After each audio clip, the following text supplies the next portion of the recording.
First விஷயம் வந்து second term இவங்க வந்து வந்ததுங்கிறது வந்து 1971 அது எக்ஸெப்ஷன். அப்போ வந்து காங்கிரஸ் கட்சி தனக்கான சீட்டுக்களே வேணாம், அதாவது இந்திரா காந்தி அவர்கள் வந்து எம்எல்ஏ சீட்ஸே வேணாம், எம்பி சீட்ஸ் மட்டும் ஒரு 11 சீட்டு வாங்கிட்டு டிஎம்கேவுக்கான வேவை அவங்க உருவாக்கி கொடுத்தாங்க.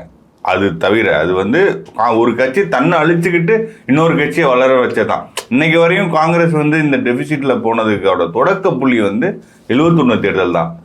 அவங்க வந்து எம்எல்ஏ சீட்ஸ் வாங்காமல் எம்பி சீட்ஸ் மட்டும் ஒரு 11 சீட் வாங்கிட்டு அவங்க காமராஜரோட தேசிய அளவில் இருந்த முரண்பாடுகளை வந்து இதில் காமிச்சது தான் திமுக இங்கே வலுப்படுறதுக்கு காரணம். இது தவிர திமுக எப்போதுமே தமிழகத்தில் 2வது முறை ஆட்சிக்கு வரவே வராது. ஏன் வரல அப்படின்னா, ஓட்டு பாசிட்டிவாக உங்களுக்கு விழுந்தாதான் அடுத்த தடவை, அதாவது ப்ரோ இன்கம்பன்சியாக இருக்கும். அதாவது உங்களுக்கான ஓட்டு வந்து நீங்கள் வேணும்னு சொல்லி ஓட்டு வரணும். இன்னொருத்தர் பண்ணுற தவறால் நீங்கள் ஆட்சிக்கு வந்தீங்கன்னா நீங்கள் உங்களோட ஆட்சி முடிஞ்சோன்னா ஆட்டோமேட்டிக்காக வந்து அந்த ஆன்டி இன்கம்பன்சி வந்து ஒர்க் ஆகும்.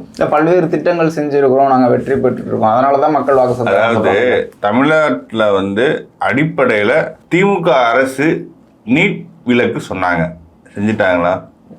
அரசு ஊழியருக்கு வந்து ஓல்டு பென்ஷன் ஸ்கீம் இம்ப்ளிமெண்ட் பண்ணுவோம்னு சொன்னாங்க, பண்ணிட்டாங்களா? துப்புரவு பணியாளர்களுக்கு வந்து இன்னைக்கு வரையும் போராடிக்கிட்டு தான் இருக்காங்க. அவங்களுக்கான ஒரு நாளைக்கு வந்து ஒரு மாதத்துக்கு 16,000 சில்லற ரூபா வருமானத்துக்கு வந்து அவங்கள வேலை பாருங்கன்னு நிர்பந்திக்கிறாங்க. இது எவ்வளோ பெரிய அநீதி! இது மாதிரி எந்தெந்த செக்ஷன்ஸ் எல்லாம் திமுக வாக்களித்ததோ, அது அரசு ஊழியராக இருக்கட்டும், இளைஞர்கள், அதாவது பிஜேபி வந்து ஏடிஎம்கே கூட்டணியில் இருந்தது ஒரு செக்குலர் ஃபோர்ஸஸை ஃபுல்லாக இவங்களுக்கு ஓட்டு போட வச்சது. அப்படி ஒரு, அதாவது ஒரு மொபிலைஸ் ஆகி ஒரு இன்க்ளைண்டான எலெக்ஷனில் கூட அவங்க வந்து ஒரு கம்ஃபர்டபுளான விக்டரியை பெற முடியல.